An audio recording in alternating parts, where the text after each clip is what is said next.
Now, sometimes we all fall victim to getting caught up in the moment, and that's in all walks of life.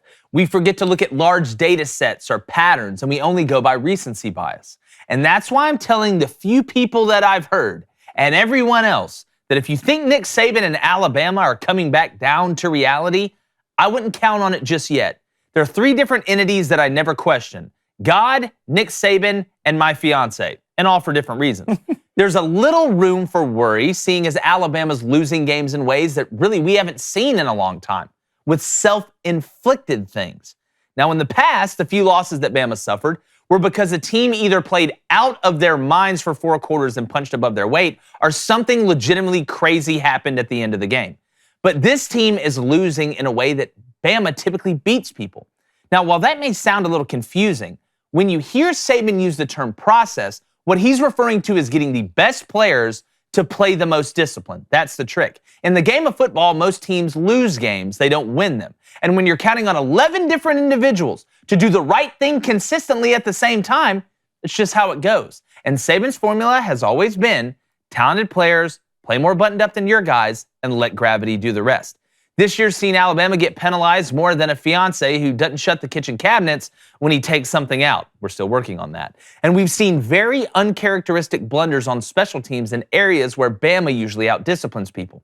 Now, Nick Saban runs on HGH, Little Debbie's, and coffee, which I'm starting to believe may be the recipe for the fountain of youth. And this year seems more of an anomaly than what we've seen when you look at the whole data set with Saban and Alabama. Now, it's good to see some fresh faces and new blood at the college football playoff table. But if you think Saban or Alabama is just about done, I would guess again, don't sleep on him. He's a GOAT for a reason. Well, guys, look, and it hasn't been a lot of people. Now, we've seen other sports media people. We've seen them say it about Dabo Swinney and Clemson, and you're starting to hear, wait, is Nick Saban losing it? Is Alabama's dominance, is the reign coming to an end? And look, football's cyclical. It's going to go through these cycles of teams that are up, teams that are down, then it switches. I don't know if we're going to see the dynastic type run that we saw with Nick Saban in Alabama because of the transfer portal and NIL and expanded playoff, and the game's changed so much. Kind of the playing field, pun intended, has changed a little bit. But there's nobody that is more motivated, and there's nobody that has made it to the top that is more malleable. I think that's the even bigger point than Nick Saban. So as somebody who grew up in Auburn, I can promise you this. Don't sleep on these guys. Don't think that Nick is done. He's more pissed off than anybody. You're a Bama fan in the house. You think you're pissed off? You think you're upset about Alabama losing 2 games in the regular season? Oh, no, you lost 2 games in the regular season. High-class problems. It's almost a compliment to Nick. But if you're an Alabama fan, you think you're upset? This man right here, this man was put on this earth to do one thing: yell at people and win national championships, okay? I know those are 2 things, but they're basically one when you use it the way that Nick Saban does. Having said that, this Alabama team, I do think, like I said, is an anomaly. We're seeing them actually beat themselves, which you have not seen from Alabama's teams. That is the trick. That is the trick of when you have 125 people on a roster, 85 guys on scholarship, in a game where you have 11 people on the field that play basically all different positions that have to do different things the right way at the same time. The more consistent you're able to be, just mathematically, that other team's going to screw up at some point. And when you have the best players, when you have NFL players that play more disciplined than a team with a couple NFL players, you're going to murder people consistently. And that's what we've seen for Alabama. So I would not sleep. I would, if I'm any team out there, I'm not even talking about SEC teams. Nick Saban may coach till he's 100 now. Like that's, and y'all think I'm joking about the HGH stuff. No, it's a real thing. A lot of coaches take HGH. Hell, they're allowed to take it. They're not out there playing. I don't think it's a bad idea. We see commercials of Frank Thomas out here still hitting home runs at 70 years old because of Nugenics, out there just, confronting people in the gym about why they're looking, sloppy and non-motivated. But I really believe, Cone, that Nick Saban may come back harder next year. And with the 12-team playoff, imagine this. You got 2-loss Bama. 12-team playoff, they went out. They're probably still getting in.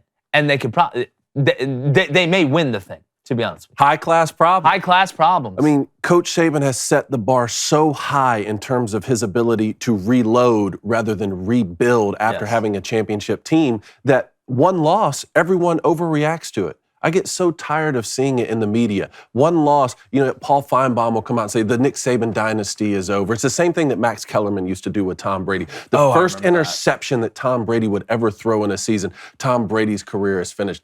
How's that been working out for you? Yeah. Now, where is Max Kellerman? Exactly. I don't know. And Tom Brady's added another Super Bowl since he left the Patriots and joined Tampa Bay. But Nick Saban's ability to always figure out a way to reload and have a competitive team every single year is not normal. I'm trying to tell people it's not normal. It used to be if you win one championship, you take a few years to build up the senior class and stack a few more classes. Maybe you win another one in 4 years, something like that. Now he is able to compete for it every single year. Now, he returned the best player in the country, I thought, on offense in Bryce Young, and the best player on defense in Will Anderson. So to not be undefeated and be the favorite for the championship right now, I'm a little bit surprised at that. But he's lost 2 football games this season so far. We don't need to overreact. Bobby Bowden at Florida State lost more than 2 games 24 times. Bobby Petrino at Penn State lost more than 2 games in a season 34 times. Joe Paterno. What did I say? Bobby Petrino. Oh, Bobby Petrino. Joe Paterno. Sorry. It's good. Yeah. Lost more than 2 games in a season 34 times. Okay, even Bear Bryant at Alabama, more than 2 losses in a season 12 times, something like that. So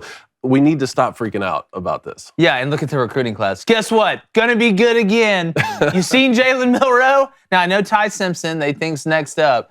But look, Blaine, they're not bad at football, and I don't think Nick Saban's going anywhere. No. If anything, you just kind of missed on some transfer portal guys, in my opinion. Jahmyr Gibbs, great, but Eli Ricks has not been playing great. Well, Blaine, too. Look, Alabama is like 3rd in the nation in average yards per carry, but like 88th or like 90th or something, maybe even higher than that in rushing attempts.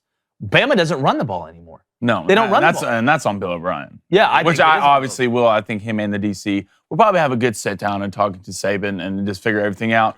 But I don't think Alabama dynasty is over. I just think people are catching up. The way Georgia is catching up. You can see kind of where it's going to come to next. It's an Anakin Obi-Wan situation. It's going to be Kirby Smart. And Georgia, what's Nick been dominating for 16 years, guys? He lost 2 games, and one was by a team on the road they basically won the national championship, and you just lost to an extremely good LSU team at night, and you're beating yourself. So if anything, Saban and them are going to fix it, but Georgia is coming.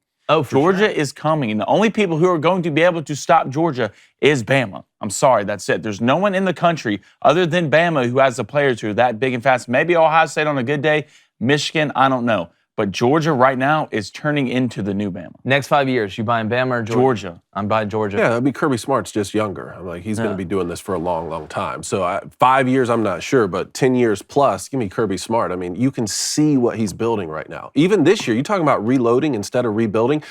5 first-round picks on defense, and Nolan Smith is out. And look what they just did to Tennessee. Just look at the way they're playing football. And Rusty Manziel came on here because Mark Richt had that Georgia program in a very good place, but was unable to get over the national championship hump. And Rusty put it in a good way, which is when Mark Richt was the head coach there, 1 through 45 was elite. Now 1 through 85 is elite. You can't point at a player on the Georgia football team walking through the halls who isn't like, wow, he stands out. And it's not only the players in the SEC. Just look at the depth in coaching in the SEC. Who'd you add this year? You added Brian Kelly. The next 5 years, you want to buy another team? You got rid of Brian Harsin. Yeah, and you got rid of Brian Harsin. The next 5 years, you want to buy another team? You can buy this. Brian's doing this in his first year at LSU, beating at Bama at home. First year, Nick Saban. Then you got Lane Kiffin at Ole Miss. Then you got Kirby over at Georgia. You can just see the depth in coaching. Sooner or later, Saban was going to lose. Yeah. And he lost 2 games. Why are people freaking out? Yeah, it's like they say. You either die a hero or you live long enough to become the villain. I believe that was Harvey Dent, something like that. True story? True story. It was Harvey Dent. So what is it? 4 losses in the past 3 seasons, right? 4 losses. Texas A&M's on a 5-game slide right now. I thought Matt Moscona made a good point yesterday on the Brian Kelly thing that you're talking about, which is Brian Kelly's best teams at Notre Dame lost to Nick Saban and Alabama 41-14, 41-12, something like that, and 31-14. And now he's saying quite possibly the worst team he'll have at LSU, if he recruits like he's supposed to, just beat Nick Saban in his first year. Yeah, do you think after LSU beat Bama, Was there like a moment where Brian Kelly was by himself where he just like looked around to make sure nobody there and he's like, yes, yes. For sure. It was the right decision. It was the right decision. It was the right decision. And guess what? I think Marcus Freeman's going to be great at Notre Dame. Could be a win-win. I think you could have the old proverbial Michael Scott win-win-win there. Yeah. But no, definitely when he was by himself or with his wife, I forgot his wife's name, but he's like, Deborah, who was right? Told you. It's amazing. Fair fight. Hey, everybody, appreciate you checking us out. If you just found us and you're not subscribed, go ahead and hit that button because I promise you, we're going to be pumping out more content than Josh Heupel's offense. And believe me, that's a lot.